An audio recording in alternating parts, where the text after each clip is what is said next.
இன்றே டவுன்லோட் செய்து உங்கள் ஃபேவரட் ஷோக்களை என்ஜாய் பண்ணுங்க. நீ யாரு? தேவையில்லாம ஏன் லைன்ல கிராஸ் ஆகுற? ஏய், படிக்கிற பசங்க என்னடா பண்ணிட்டு இருக்கீங்க? அண்ணே, இவன் என் காலேஜ்ல படிக்கிற பையன். இவன் என்ன லவ் பண்ண சொன்னான். நான் முடியாதுன்னு சொன்னேன். அதான் இப்படி எல்லாம் பண்றான். ஏய், நான் என்ன வேணாலும் பண்ணுவேன். அதை கேட்க நீ யாரு? ஏய் மச்சான், பாட்லறா. ஏய் புரா. அண்ணே, எனக்கு ரொம்ப பயமா இருக்குண்ணே. பயப்படாதீங்க. ஏய் ஊத்துறா, ஊத்துறான்னு சொல்றேன்ல. அண்ணே வேண்டாண்ணே, இவனுங்க ரொம்ப மோசமானவனுங்க. என்ன வேணா பண்ணுவானுங்க.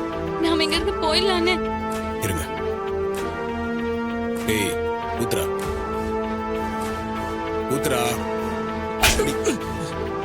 ஏய் நான் பாக்குறேன். ஊத்துறா. அடி ஆசிட் ஊத்துறா. ஏய் மச்சான் வாங்கடா போயிடலாம். வாடா வாடா. அண்ணே ரொம்ப தேங்க்ஸ்ண்ணே. பரவாயில்லைங்க. உங்க வீடு எங்க இருக்கு? இங்க பக்கத்துல தானே. நான் போயிடுவேன். இல்ல, நீங்க தனியெல்லாம் போக வேண்டாம். இந்த பசங்க இங்கதான் எங்கேயாவது இருப்பாங்க. நீங்க வாங்க, நானே உங்களை வீட்டுல டிராப் பண்ணிடுறேன். ம் சரிண்ணே.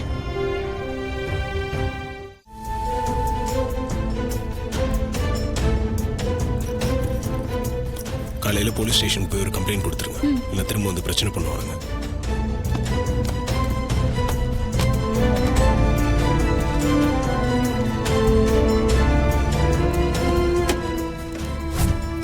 என்னங்க, வாங்க போலாம்.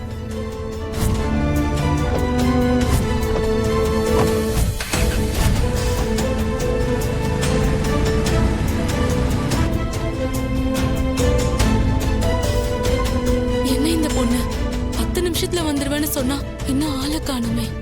போன் பண்ணாலும் எடுக்க மாட்டேங்கிறா. வண்டி ஓட்டும் போது போன் பேச மாட்டான்னு தெரியும். ஆனா இவ்ளோ நேரமா போன் அடிச்சோம், ரெஸ்பான்ஸே இல்லையே. எனக்கு என்னமோ உள்ளுக்குள்ள பயமா இருக்கே.